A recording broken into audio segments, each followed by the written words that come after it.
En el nombre del Padre, del Hijo y del Espíritu Santo. Amén. Bendito y alabado sea Jesús en el santísimo sacramento del altar. Sea por siempre bendito y alabado. Te adoramos, Jesús, te alabamos y te bendecimos. Te damos gracias por este nuevo encuentro, por esta oportunidad que nos regalas para seguir conociendo más y más este santo misterio de la Eucaristía. Tu presencia real entre nosotros, la actualización de tu sacrificio pascual, el banquete de tu amor, anticipo de la gloria futura. Regálanos tu Santo Espíritu, Jesús, para que podamos acercarnos con fe, con devoción, con intenso amor, con un gran deseo de cada día conocerte y amarte más. Ven Espíritu Santo, ven por medio de la poderosa intercesión del Inmaculado Corazón de María, tu amadísima esposa. Ven Espíritu Santo, ven por medio de la poderosa intercesión del Inmaculado Corazón de María, tu amadísima esposa. Ven Espíritu Santo, ven por medio de la poderosa intercesión del Inmaculado Corazón de María, tu amadísima esposa. Amén. A ti, querida Madre, Nuestra Señora del Santísimo Sacramento, Madre de la Eucaristía, mujer eucarística, te decimos, Dios te salve María, llena eres de gracia, el Señor es contigo, bendita tú eres entre todas las mujeres y bendito es el fruto de tu vientre Jesús. Santa María, Madre de Dios, ruega por nosotros pecadores, ahora y en la hora de nuestra muerte. Amén. Sagrado corazón de Jesús, en vos confío. Bendito y alabado sea Jesús en el santísimo sacramento del altar. Sea por siempre bendito y alabado.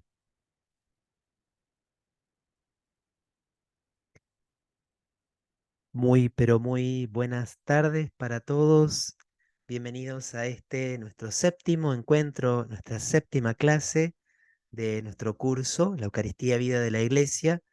Y bueno, hoy vamos a comenzar a leer y comentar brevemente lo que tiene que ver con la instrucción o la ordenación general del misal romano.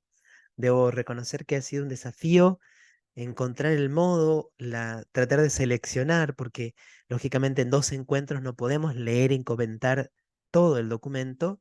Así que bueno, estuve buscándole la vuelta, como decimos aquí en Argentina, para tratar de hacerlo ágil, atractivo y útil. Pero sin duda que, y esto no es como abrir el paraguas de antemano, como decimos también aquí en Argentina, sino que es lo que estuve pensando, lo más importante o lo más fecundo, lo más fructífero, va a ser que ustedes hagan lo posible, aquellos que tal vez les interese más especialmente, de en estas 2 semanitas poder leer completa la instrucción general del misal romano, tomarse así el tiempo como para leerla, ir anotando dudas, preguntas, consultas. Entonces vamos a hacer una ulterior clase de consulta que va a ser después de pasadas estas 2 semanas para las dudas, consultas que pudieran surgir.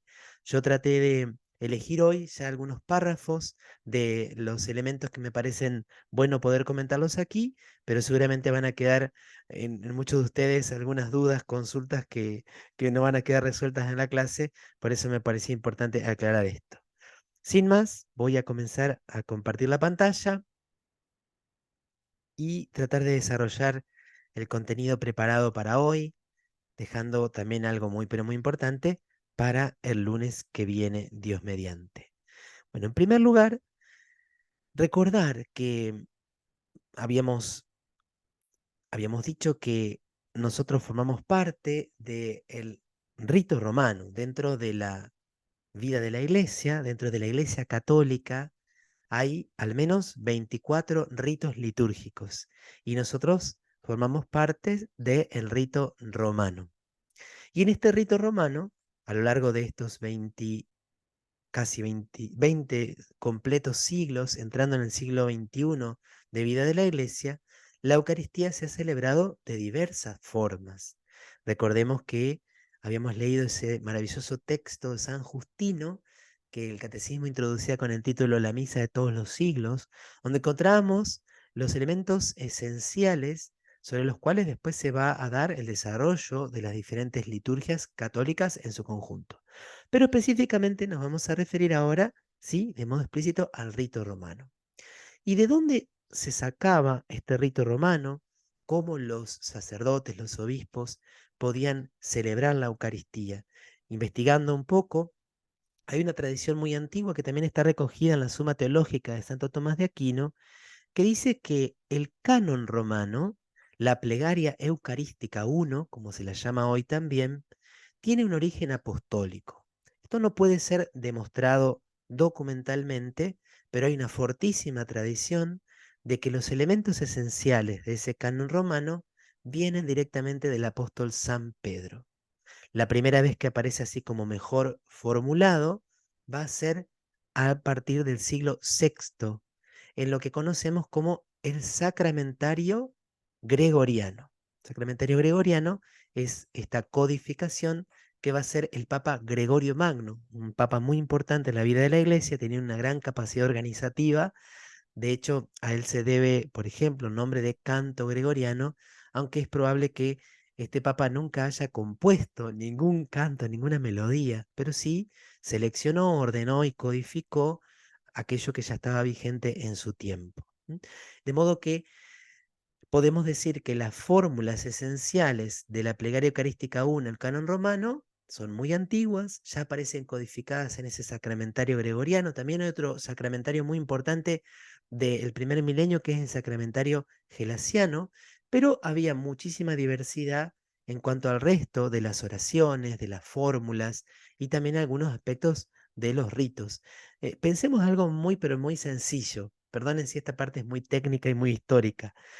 Pero recordemos que la imprenta fue inventada, fue creada por Gutenberg allá por mediados del siglo XV. Hasta ese siglo XV no existía la imprenta, ni siquiera en esa forma rudimentaria en que apareció. Por lo tanto, todo lo que implicaba libros, primero era muy complejo conseguir, muy caro. Existían los pergaminos, los papiros, poco a poco se fue configurando el papel tal cual hoy lo conocemos, pero las copias eran todas manuscritas. Así que poder pensar en un misal como lo tenemos hoy era realmente algo muy difícil, muy complejo y que algunas catedrales, algunos monasterios empezaban a tener y luego cuando la iglesia va creciendo se van multiplicando, pero en sus elementos más esenciales y nucleares. Y otro tipo de oraciones eran recogidas y había algunos elementos que eran dichos de manera espontánea, como aparecía, por ejemplo, en el texto de San Justino. Sin embargo, la Iglesia siempre se fue dando cuenta de la necesidad de codificar, es decir, de establecer con mucha claridad de qué modo había que celebrar el rito, qué oraciones eran pertinentes y cuáles no lo eran. Recordemos que las herejías, los errores doctrinales que se van difundiendo en el primer milenio, muchas veces se daban esta difusión rápida a través de la liturgia. En el siglo X, en ese momento también, al hilo incluso de algunas de las controversias eucarísticas, se va puliendo el lenguaje, se va puliendo la teología, va a aparecer lo que algunos van a llamar los libelli mise, son pequeños libritos en los cuales se contenían algunas oraciones, siempre todavía a través de métodos de copia manual, artesanal, y va a surgir, todavía mucho antes del surgimiento de la imprenta, el Missale Plenum. ¿Por qué Missale Plenum? Porque fue un libro que no solo contenía las oraciones, no solo contenía el ritual, sino que también contenía las principales lecturas que se hacían a lo largo del año litúrgico. Por eso se llama Misale Plenum o Misal Plenario. ¿M? Contenía oraciones, contenía lecturas y contenía también rúbricas. ¿Qué son las rúbricas? Esas pequeñas indicaciones que están en color rojo, habitualmente en los misales, por eso se llaman rúbricas, que viene de ruber, rubris, que significa o que vincula con el color rojo.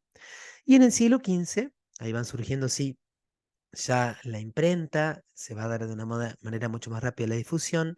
En 1474 hay un primer misal impreso que va a recoger ese misal de 1874, el misal introducido en el rito romano por los frailes franciscanos. Pero atención, 1474 coexistían varios modos de celebrar la Eucaristía dentro del rito romano, aunque este misal que habían elaborado los padres franciscanos y que estaban introduciendo y se difundía poco a poco por toda Europa y otros países ya evangelizados, era el más usado en ese tiempo.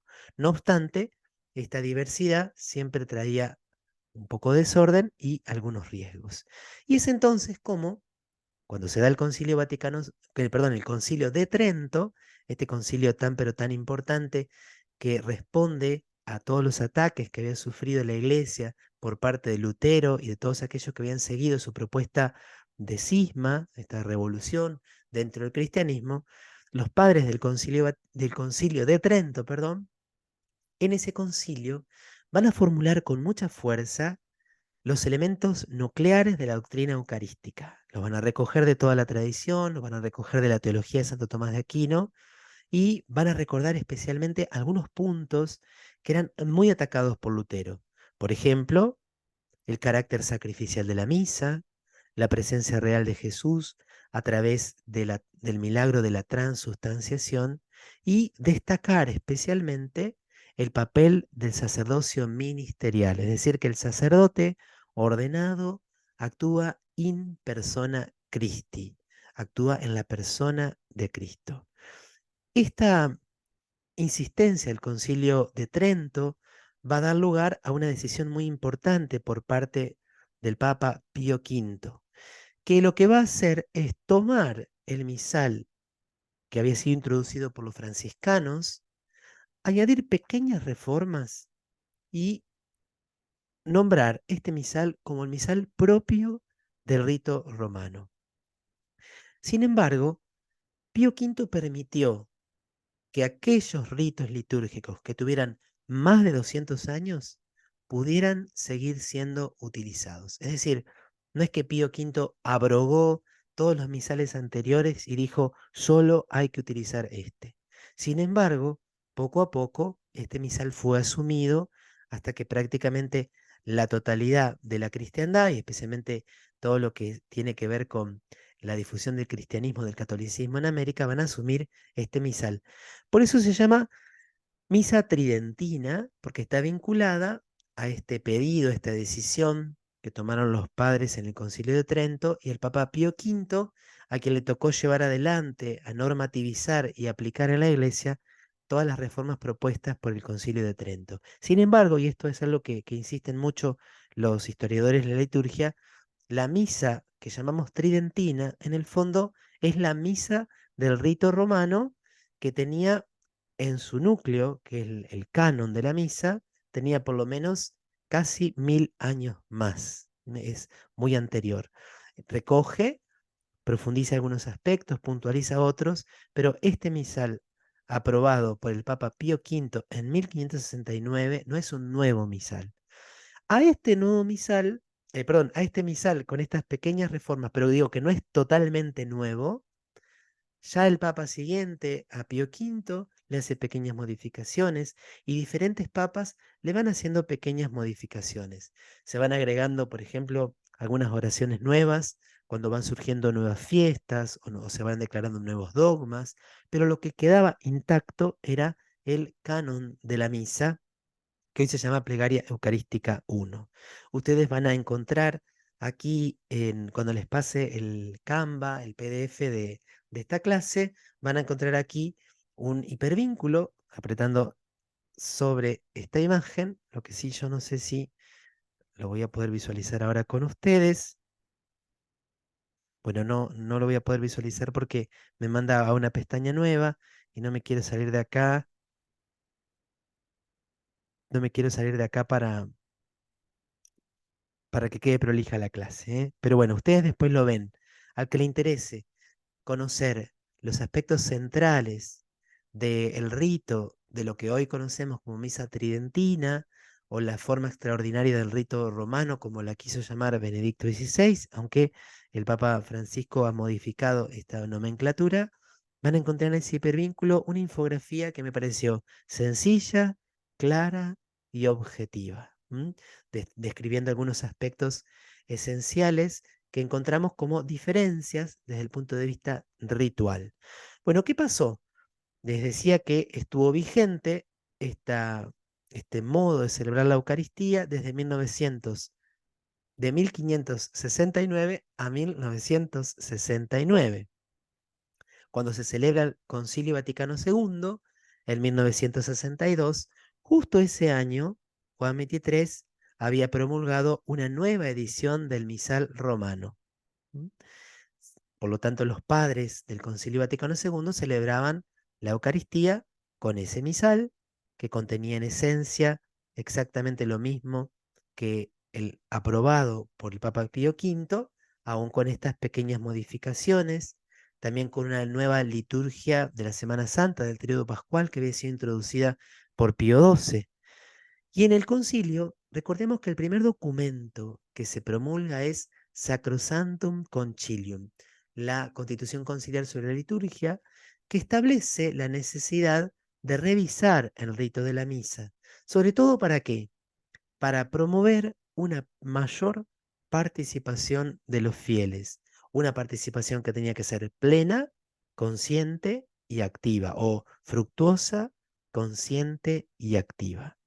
Esta tarea no la hicieron los mismos padres conciliares, es decir, todos los obispos, que eran aproximadamente 2500 reunidos en el Vaticano II, no hicieron ellos la reforma litúrgica, sino que nombraron una comisión donde la persona más conocida, el que ha quedado muy vinculado a esta reforma, fue Aníbal Bugnini, un personaje ciertamente polémico. Ya vamos a decir algunas de las polémicas. Yo en esto soy consciente de que es un terreno difícil porque en Internet nosotros encontramos frente a esta temática posturas muy pero muy extremas, incluso con acusaciones muy pero muy graves hacia los papas, Juan XXIII, Pablo VI, etcétera, ¿no? Yo no quiero entrar en ese tipo de polémicas porque sería algo interminable, pero ciertamente el mismo Joseph Ratzinger, ya luego como Papa Benedicto XVI, él va a decir varias veces que la reforma se hizo demasiado rápido, que fue una reforma en la cual se fue mucho más allá de lo que habían pedido los padres del Concilio Vaticano II y que no siempre se hizo con el cuidado debido de la fe de los fieles. Es decir, toda reforma en la iglesia siempre tiene riesgos, pero el mismo Joseph Ratzinger, que ama y conoce profundamente la liturgia, va a señalar que hubo algunas imperfecciones en este proceso de reforma, como probablemente los hubo a lo largo de toda la historia de la iglesia. Esto sería una postura objetiva. ¿Cuáles serían las posturas extremas? Por ejemplo, hay dos posturas bien extremas. Una es decir, la misa antes del concilio era mala, la gente no entendía nada, era algo oscuro, transmitía una imagen de Dios muy negativa. Bueno, por supuesto que eso sería un enorme agravio, porque esa misa, que conocemos, vuelvo a decir así, dicho muy simplemente, como misa tridentina, fue la misa que nutrió generaciones y generaciones y generaciones de santos. Fue la misa de la cual se enamoraron muchos de los que se han transformado para nosotros en íconos del amor y del fervor a la Sagrada Eucaristía. Fue la misa celebrada por el Padre Pío, la misa que vivió Madre Teresa de Calcuta la mayoría de sus años de vida aquí en la tierra, fue la misa de Maximiano Kolbe, de Don Bosco, de Santa Teresita, de Teresa de Jesús, de San Juan de la Cruz, de San Alfonso María Ligorio. Fue la misa de muchos otros grandes santos también de la Edad Media e incluso en algún aspecto de los santos de los primeros siglos. Entonces, sería un error, en este sentido, una falsa dialéctica entre lo que es anterior al concilio y posterior al concilio. Entonces, un primer extremo es decir, todo lo que había antes del Concilio Vaticano II estaba mal. Gracias a Dios llegó el concilio y después del concilio pasamos de la oscuridad a la luz. Bueno, eso sería algo tremendamente erróneo. Pero también es tremendamente erróneo afirmar todo lo que había antes del Concilio Vaticano II era bueno y lo que vino después del Concilio Vaticano II era malo. o exaltar la misa tridentina y de alguna forma presentar una idea que no es del todo objetiva sobre cómo vivían los fieles la Eucaristía antes del Concilio Vaticano II y decir que todo lo que ocurrió en la Reforma Conciliar fue malo, fue perverso, que estaba inspirado 100% por la masonería y que fue un proceso de protestantización de la Iglesia, e incluso algunos llegan a decir, no quiero escandalizar a nadie, pero todo esto se puede encontrar fácilmente en blogs y en páginas de Facebook y en sitios en Internet, que el Novus Ordo, o la misa de Pablo VI, como la llaman algunos simplificando mucho, es inválida, no es misa. ¿Por qué? Porque se le quitaron elementos esenciales de la tradición doctrinal y litúrgica de la Iglesia. Dos posturas que son extremas. En este sentido, es muy, pero muy hermoso el decreto, el motu propio, perdón, Summorum Pontificum de Benedicto XVI, porque él justamente dice: lo que fue sagrado y valioso para nuestros padres, para nuestros antepasados, no puede de pronto ser considerado como algo indebido, oscuro y negativo. Pero tampoco podemos vivir en la iglesia pensando que todo lo anterior fue bueno y que la iglesia no puede llevar adelante procesos de reforma cuando sean necesarios. Él decía que era bueno que coexistan los dos ritos porque se iluminan recíprocamente. Hay elementos que están mejor subrayados en la misa tridentina, para decirlo así sencillamente, y elementos que están más destacados en el nuevo misal. Y decía Benedicto XVI, si coexisten ambos, se iluminan recíprocamente y se enriquecen mutuamente. Bueno, esta comisión, en estos pocos años, llevó adelante la reforma, tratando siempre de presentar esta reforma como una gran continuidad, aunque va a recibir algunas críticas por una excesiva discontinuidad que parecía haber en algunos de sus elementos. Y fue en 1969 cuando Pablo VI promulga el nuevo misal, y junto a ese nuevo misal va a salir, aquí a la derecha está, no se llega a ver, la instrucción general del misal romano, la ordenación general del misal romano, que va a tener sucesivas reediciones. Lo que nosotros vamos a estudiar es la actualmente vigente, la que está en el sitio web de la Santa Sede, con algunas reformas que también han sido importantes y que tienen que ver con la experiencia de la Iglesia en este tiempo. Aquí yo lo que les voy a leer es el esquema, la estructura general que tiene la instrucción general del misal romano, y después voy a hacer otros comentarios que tienen que ver con esto de la reforma. Yo sé que puede suscitar en algunos de ustedes perplejidad y en otros preguntas, pero lo vamos a tratar de abordar con un gran espíritu eclesial y con una mirada que al mismo tiempo sea objetiva y que nos deje a todos con más ganas de profundizar en estos temas. El capítulo 1, bueno, precedido por un proemio que fue importante. En el capítulo 1, la importancia y la dignidad de la celebración eucarística. Luego, acerca de la estructura de la misa, sus elementos y sus partes. El capítulo 3, oficios y ministerios en la celebración de la misa. Capítulo 4, diversas formas de celebrar la misa. En el quinto, la disposición y ornato de las iglesias para la celebración de la Eucaristía, porque algunos cambios propuestos, algunas reformas, implicaban también la necesidad de, al construir nuevas iglesias, tener en cuenta estos cambios propuestos. Por eso también hay una descripción de los elementos necesarios y de la disposición adecuada de las iglesias. Cosas que se necesitan para la celebración de la misa, ya vamos a ver el detalle luego.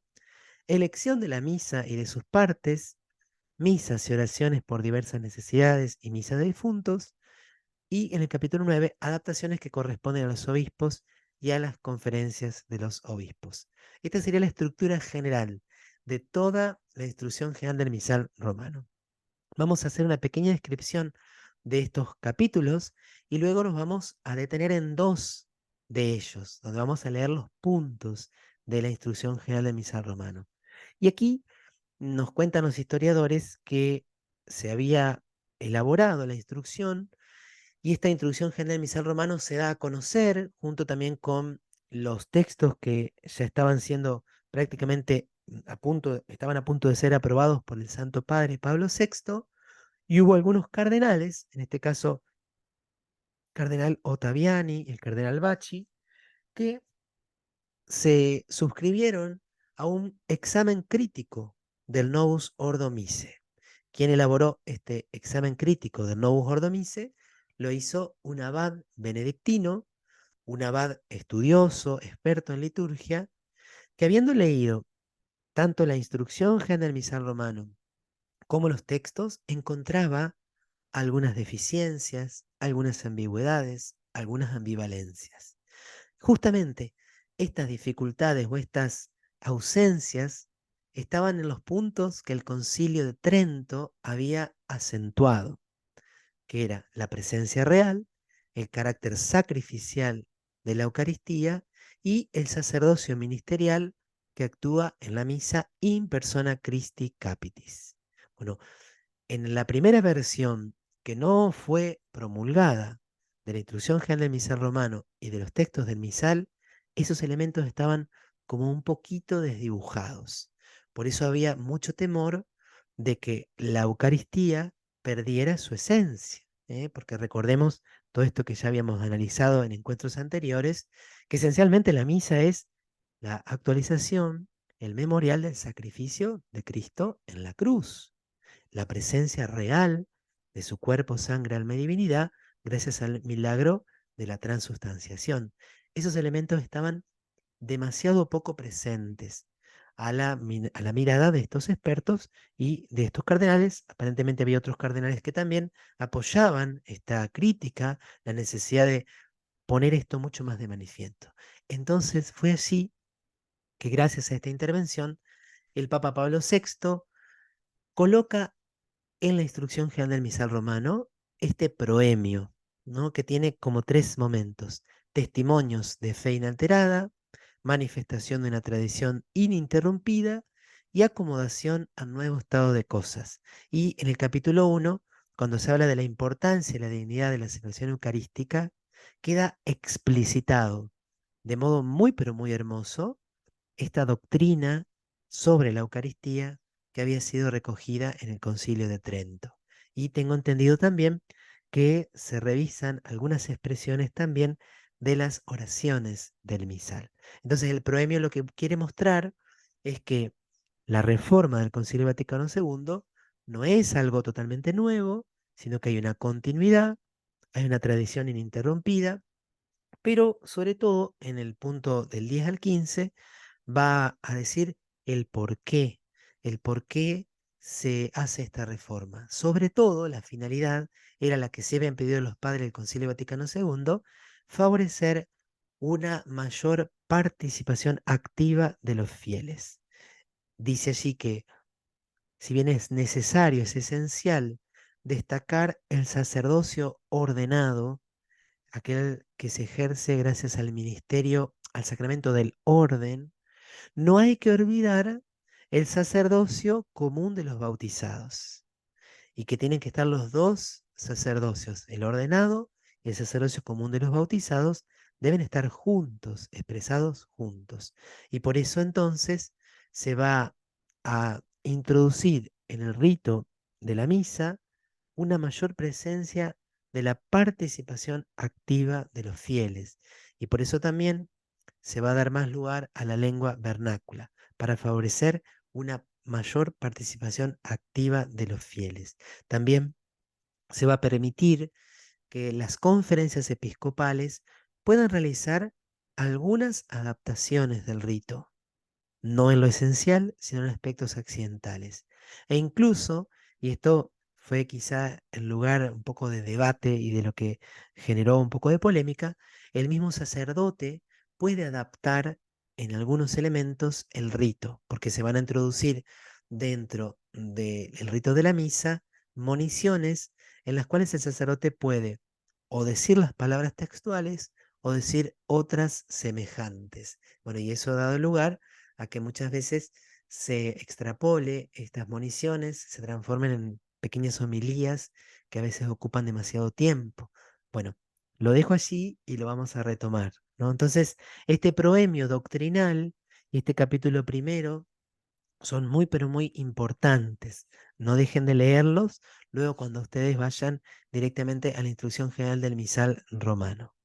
En el capítulo 2, acerca de la estructura de la misa, sus elementos y sus partes, bueno, la estructura general de la misa, simplemente recuerda que la misa podemos comprender que está formada por dos grandes momentos, la liturgia de la palabra y la liturgia eucarística, y los elementos de la misa, eso sí lo vamos a leer en detalle, son, vamos a decir así, los componentes de la celebración.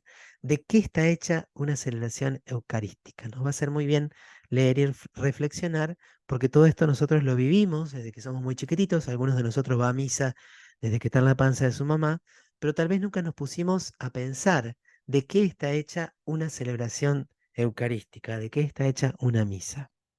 Luego, esto lo vamos a ver justamente en la clase que viene, cada una de las partes de la misa. Los ritos iniciales, y se enumeran cuáles son los ritos iniciales. La liturgia de la palabra, se enumeran los elementos en orden, cómo se van dando dentro de la misa. La liturgia de la palabra. La liturgia eucarística, con todos los momentos dentro de la liturgia eucarística. Y el rito de conclusión. Este va a ser el objeto de la próxima clase, que va a ser la última clase de nuestro curso. Y también en el capítulo 3 se distinguen los oficios y ministerios en la celebración de la misa. Aquí tenemos que también hacer una observación. Como la Eucaristía se celebraba en lengua latina y en algunos lugares, en muchos lugares, no había tantos fieles preparados para pronunciar las partes en latín, las respuestas, etcétera, se había ido dando como una concentración de los ministerios en el sacerdote. El sacerdote no solo celebraba la misa o presidía la misa, como se va a usar a partir del concilio esta expresión, sino que también era el que dirigía los cantos, cantaba las partes que había que cantar, era el que proclamaba las lecturas, etc. En muchos lugares sí había personas preparadas para ejecutar los cantos y en casi todas las parroquias era necesario que hubiera monaguillos, monaguillos que no era como nosotros hoy que cualquier chico ser de un par de encuentros o incluso casi improvisadamente podría ser de monaguillo, sino que ser monaguillo requería toda una preparación porque significaba aprenderse el rito y poder responder en todos los momentos indicados a las palabras, a las moniciones y a los diálogos con el celebrante en latín. Bueno, el concilio, al favorecer una mayor participación activa, va a recuperar algunos ministerios laicales y esto está establecido en este capítulo 3. Por eso se habla de los oficios del orden sagrado, los ministerios del pueblo de Dios, es decir, qué es lo que el pueblo de Dios, qué es lo que la asamblea, que los fieles que van a la misa tienen como oficio propio dentro de la misa, y después algunos ministerios peculiares, como son el del acólito y el lector instituido, y los demás ministerios. Acólito y lector instituido son aquellos que son justamente instituidos a través de un rito, después de una preparación. Nosotros en nuestras parroquias, bueno, algunas parroquias, algunas diócesis tienen sus escuelas de ministerios laicales, escuela de acolitado y lectorado, y en otro caso son personas, son fieles, son feligreses que van a la misa, a esa comunidad, a quienes se llama para desempeñar alguno de estos ministerios. Pero puede darse también que estén instituidos de manera estable en la estructura de la iglesia local. Y cómo se da la distribución de los ministerios y preparación de la celebración. En el capítulo cuarto, fíjense que aquí nosotros veíamos cada una de las partes de la misa. Estas son las partes de la misa, ¿no? En el capítulo cuarto parece que vuelve a decir lo mismo, pero es en otro plano. En el capítulo 2, perdón, sí, en el capítulo 2, sección 3, lo que se hace es describir brevemente y expresar el sentido que tiene cada una de esas partes. En cambio, en el capítulo cuarto ya estamos en el ámbito más bien ritual, cómo se debe hacer cada una de sus partes. Por eso aquí van a ver esta que dice lo que debe prepararse, que es necesario antes de la Eucaristía, cómo se da el rito en la misa sin diácono y quién desempeña los distintos ministerios en los 4 momentos de la celebración eucarística, en la misa con diácono, o sea que lo que se va a destacar ahí va a ser cuáles son las funciones del diácono, por eso son menos puntos. Así que esta sección del 117 al 170 es como la que vamos a ver también, si Dios quiere y nos ayuda, en la próxima clase, cuáles son los ministerios del acólito y cuáles son los ministerios del lector. En el caso del acólito, en ritos iniciales y en la liturgia eucarística, y en el ministerio del lector, en los ritos iniciales y en la liturgia de la palabra. Espero no estar perdiéndolos o que no se estén durmiendo. Otro elemento muy característico de esta Nous Ordo Mise va a ser la posibilidad de la concelebración. Fíjese que aquí se dice misa con el pueblo, y el segundo modo de misa que se va a explicar es la misa concelebrada. Cuando hay entonces más de un celebrante, hay uno que preside y hay otros que acompañan. Aquí una foto donde probablemente muchos de ellos sean obispos, pero también hay algunos presbíteros. ¿Qué sucede en los ritos iniciales? Si hay alguna participación de los concelebrantes o no, en la liturgia de la palabra, en la liturgia eucarística, el modo de proclamar la plegaria eucarística, y aquí tenemos las cuatro que ya estaban presentes en 1969, 1970, aunque luego se añadieron algunas más. Hoy tenemos 13 plegarias eucarísticas, porque están estas cuatro, después la plegaria eucarística quinta, que tiene 4 versiones, o sea que ahí van 8. Hay 2 plegarias eucarísticas para la misa con niños, ahí van 10, y hay, perdón, 3 plegarias eucarísticas misa con niños, ahí van 11, y hay 2 plegarias eucarísticas de la misa para la reconciliación. Así que hoy nosotros en el rito romano tenemos 13 plegarias eucarísticas, cuando antes del concilio solamente en el rito romano teníamos la plegaria eucarística 1 o canon romano. Cómo se ordena el rito de la comunión y cómo se da la concelebración en el rito de conclusión. Fíjese que aquí también son muchos puntos, son 52 puntos que se toman para desarrollar esto de la concelebración, que también trajo algunos debates. Si bien ya se permitía la concelebración en algunas oportunidades muy puntuales, aquí se va a dar un desarrollo que es recuperar algunos elementos específicos que se daban en la iglesia antigua, pero que también fueron motivo de debate.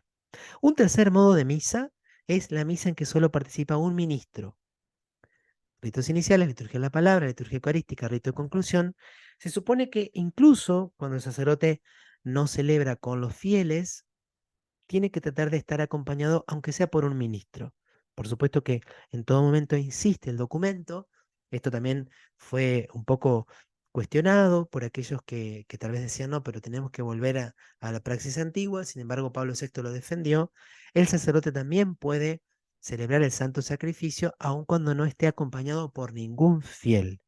¿Qué diferencias hay cuando solo participa un ministro? En realidad no hay casi diferencias, pero con mucha prolijidad el misal va a estipular estas modalidades, ¿no? Y les voy a explicar aquí en la instrucción general del misal romano. Y algunas normas más generales para todas las formas de misa. Eso es lo que vamos a ver hoy, si os quiere también. Veneración del altar y del evangeliario, cómo se los venera, la genuflexión e inclinación, la diferencia entre ambas, los distintos tipos de inclinación, la incensación, las purificaciones y la comunión bajo las 12 especies. En el capítulo quinto, la disposición y ornato de las iglesias para la celebración de la Eucaristía. Algunos principios generales son muy, pero muy valiosos, son importantes. ¿Qué es lo que debe haber en el presbiterio para la asamblea sagrada?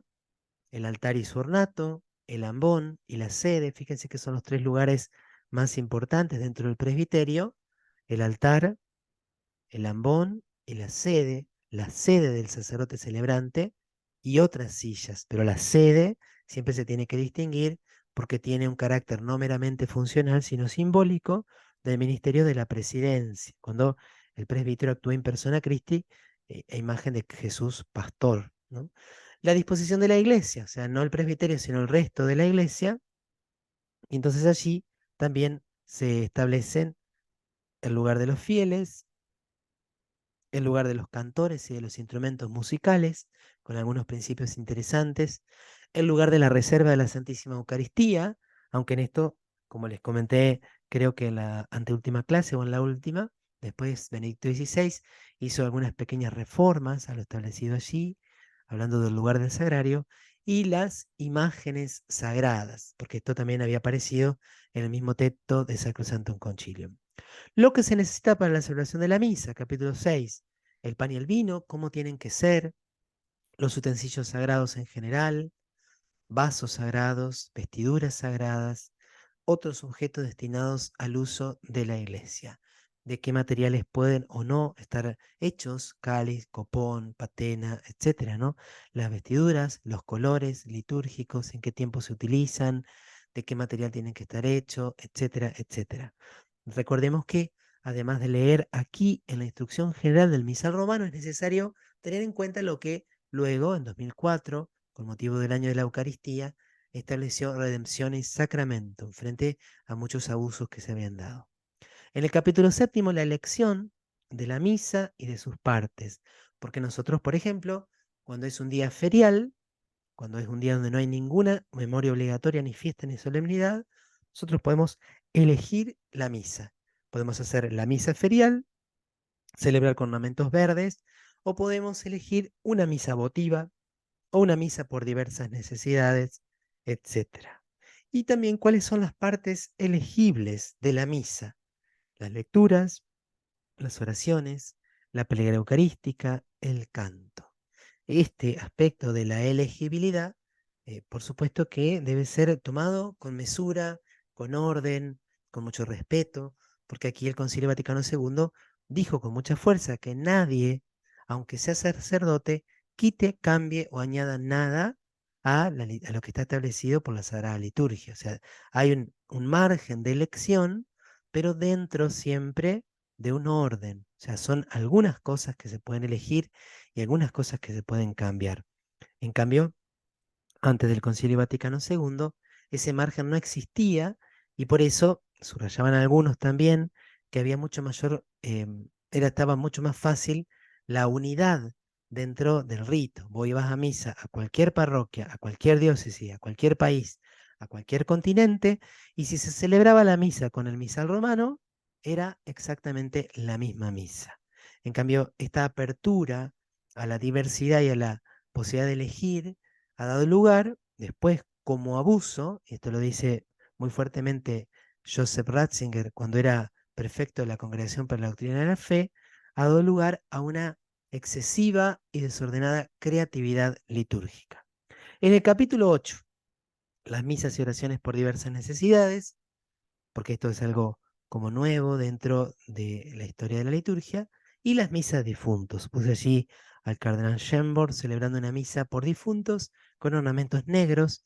Se puede celebrar con ornamentos morados, pero también está vigente la posibilidad de usar ornamentos negros, aunque en nuestras parroquias no sea tan común quizás en este tiempo. Y finalmente, las adaptaciones que corresponden a los obispos y a las conferencias de los obispos. Bueno, hasta aquí el panorama general de la instrucción general del misal romano. Pero ahora vamos a comenzar a tratar de leer y a comentar algunas de las partes de este documento, tratando de hacerlo con el anhelo de conocer más y más y más el amor de Dios manifestado en la Sagrada Eucaristía.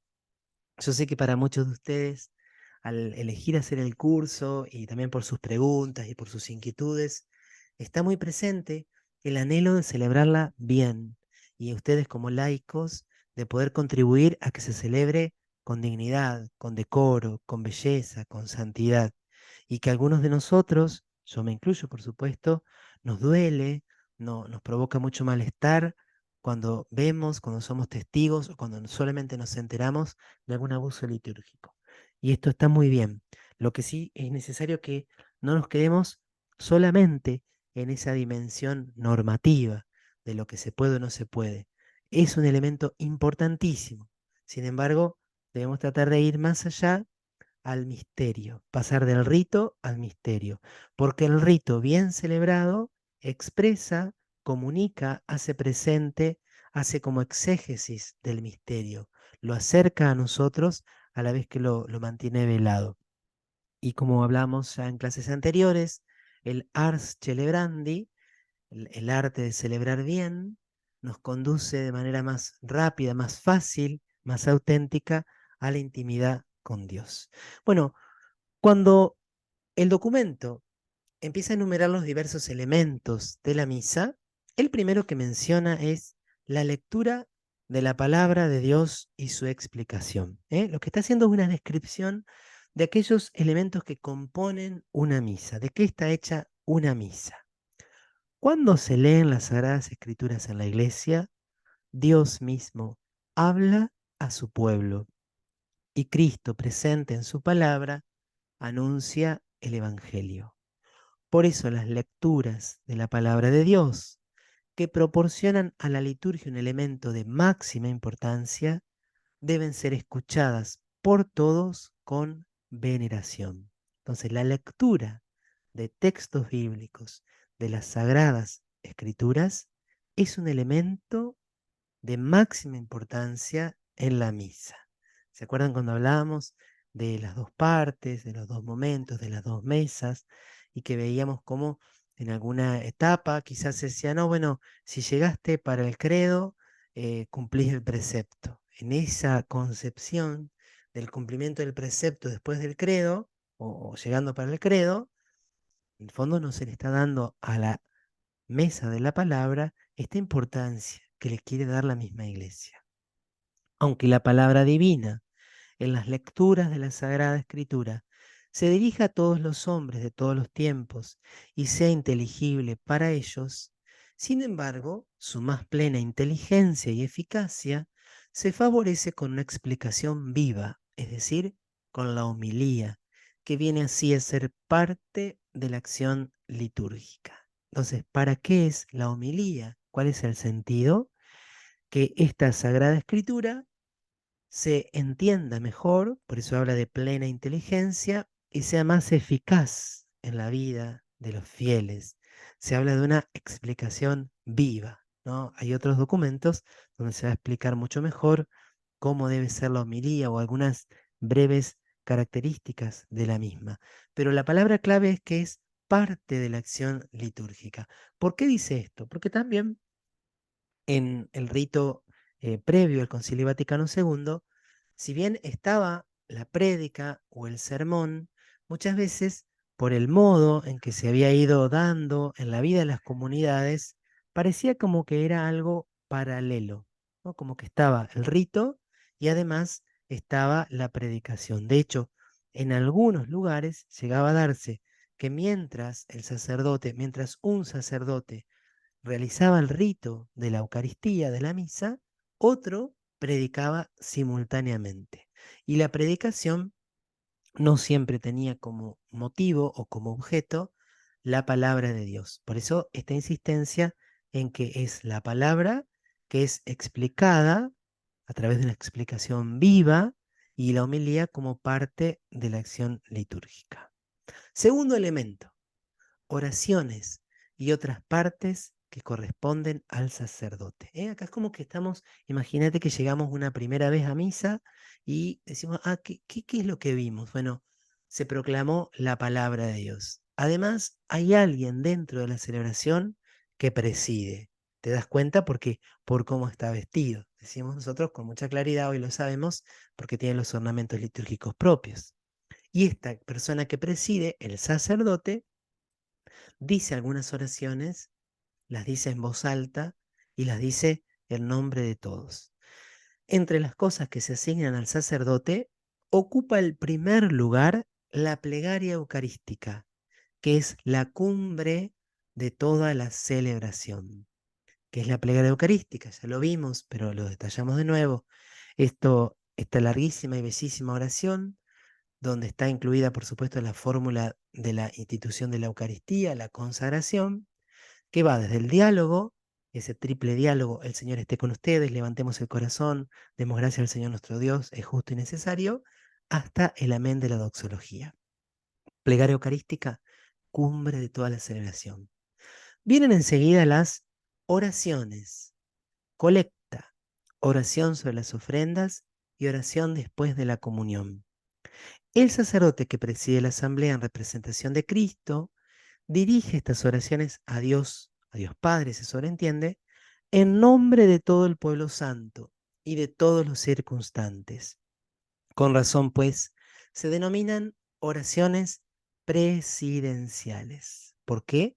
Porque las realiza el que preside la celebración, las realiza en nombre de todo el pueblo santo y como dándole voz a todos los anhelos del pueblo, dirigiéndolas a Dios Padre. Entonces, cuando ustedes, por ejemplo, aquellos que trabajan en liturgia, en alguna parroquia, o que tal vez han tenido oportunidad de tener en sus manos el misal, o incluso hoy hay libritos de oración que tienen la liturgia cotidiana, por ejemplo, vamos a encontrar estas oraciones. Si vos tenés la misa, por ejemplo, de la Inmaculada Concepción, tenés una colecta, una oración sobre las ofrendas, una oración postcomunión propia de la Inmaculada Concepción, una propia de la misa de San José. Hay oraciones de esta índole que siempre van juntas las tres para algunos santos. Por ejemplo, si celebramos a San Carlos Borromeo, tenés la colecta, la oración sobre las ofrendas y la oración después de la comunión de San Carlos Borromeo.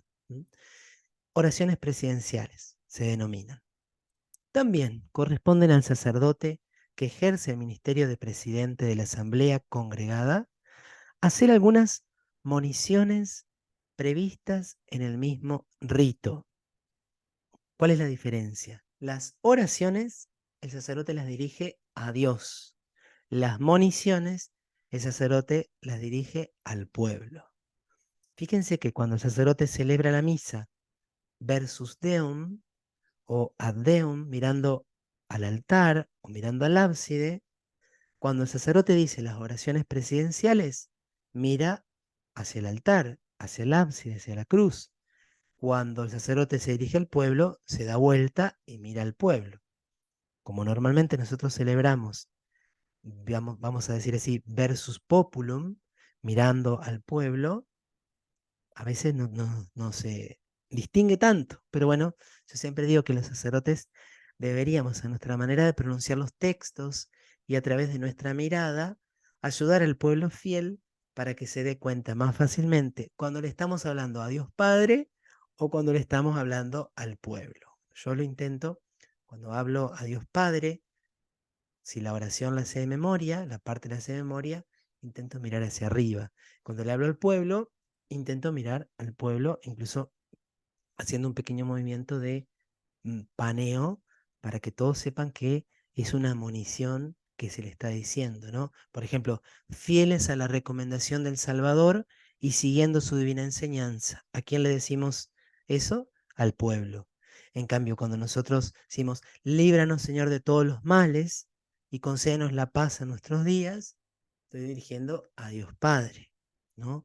Y en otros lugares a Jesucristo. Bueno, no sé si se entiende esto, pero es un poco lo que yo entiendo, tal vez la tarea más importante desde el punto de vista celebrativo que tenemos nosotros como presidentes, es ayudar a los fieles a que sepan cuando todos juntos estamos dirigiéndonos a Dios o cuando hay un diálogo entre el sacerdote y los fieles, o una monición en este caso. Donde las rúbricas lo determinan, está permitido al celebrante adaptarlas hasta cierto grado para que respondan a la capacidad de los participantes. Procure, sin embargo, el sacerdote conservar siempre el sentido de las moniciones que se proponen en el misal y expresarlas en pocas palabras. Nosotros con un amigo que somos hoy los dos sacerdotes, éramos del mismo pueblo, seminaristas, y cuando estudiábamos esto, teníamos un párroco en su momento ya fallecido, que más o menos por misa hacía 7, 8 o 9 homilías, ¿no? Porque cada monición duraba aproximadamente un minuto y medio, ¿no? Entonces era como que era una pausa y era una pequeña homilía. Bueno, evidentemente, y no es por criticarlo al padre, ¿no? Sino para observar cómo puede darse a veces que el sacerdote lo exprese en muchas palabras y no en pocas, y que no conserve el sentido, donde hay una creatividad desmedida. A él, perdón, al sacerdote le compete moderar la palabra de Dios y dar la bendición final. En principio, la homilía es tarea propia del que preside, ¿no?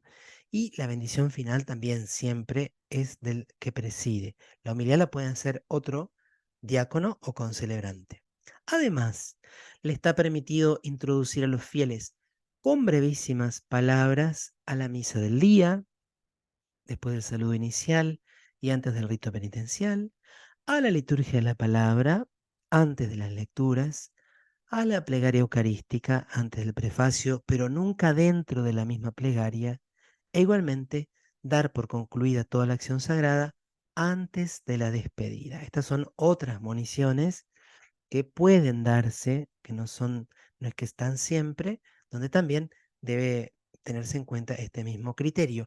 Algunas de estas municiones son asumidas por el monitor, por la persona que guía, que es un laico, o puede ser también el diácono, que va introduciendo pequeñas recomendaciones para los fieles, ya sea para suscitar una participación más plena, una participación más consciente o una participación más activa.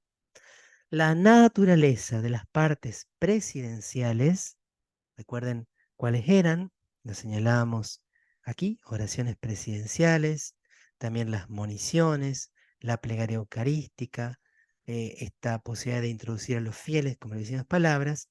La naturaleza de estas partes exige que se pronuncien con voz clara y alta y que todos las escuchen con atención.